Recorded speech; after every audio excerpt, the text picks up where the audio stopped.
So guys आजको video चाहिँ के बारेमा भन्दा चाहिँ हाम्रो नेपोलियन दाइलाई चाहिँ टपअपमा हल्का फसेको रहेछ। त्यही हो, तपाईँहरू पनि टपअप गर्दा बाउआमाको अनुमति बिना टपअप नगर्नु होला। छोटो क्लिप हेर्नु होला है त नेपोलियन दाइको। हेलो गाइज, म चाहिँ तपाईँहरूको आफ्नै नेपोलियन एफएफ। अनि आज चाहिँ म चाँडो उठेको छु, किन भन्दाखेरि आज चाहिँ मेरो साइबर ब्युरो जाने काम छ होइन। अनि किन भन्दाखेरि चाहिँ म चाहिँ फ्री फायरको टपअप केसमा फसेको छु केटाहरू होइन। 2,36,000 होइन। यत्रो 6-7 वर्ष मिहिनेत गरेँ, 6-7 वर्ष होइन, यत्रो गरियो, अहिलेसम्म यस्तो केस फसिएको थिएन।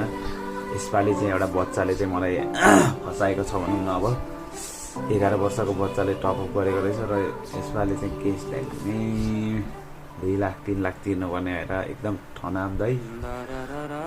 अनि यसपालि बाबाआमालाई पनि एकदम दुःख दिएको छ अनि आफ्नो वाइफलाई त्यस्तै टेन्सनमा राखेको छ। सो हाउ इम्पोर्टेन्ट मनी भनेर चाहिँ अब हामी मिडल क्लास फ्यामिलीमा जन्मिने मान्छेहरूलाई थाहा हुन्छ होइन। अरूलाई त त्यस्तै होला।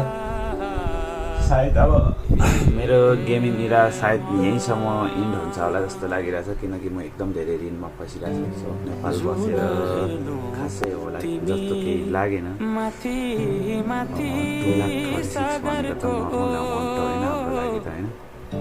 त्यही हो, आज जान्छु होइन, के कसो हुन्छ, कति तिर्नुपर्छ, अब त्यो सबै स्टेटमेन्टहरू चेक गरेपछि थाहा हुन्छ। त्यही हो केटा, भरे भेटौँला।